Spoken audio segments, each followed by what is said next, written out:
అందం అమ్మాయైతే నీలా ఉందా అన్నట్టు ఆడపిల్లలాగా ఉన్న లేడి పిల్లరా, ఆకాశాన ఎగురుతున్న చేప పిల్లరా.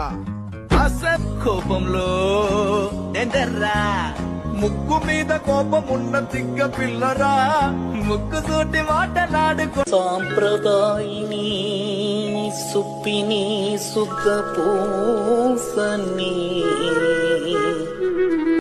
నీ కన్నూరి మీద చూడగానే చూసిన కత్తి వణికి పోవునమ్మా.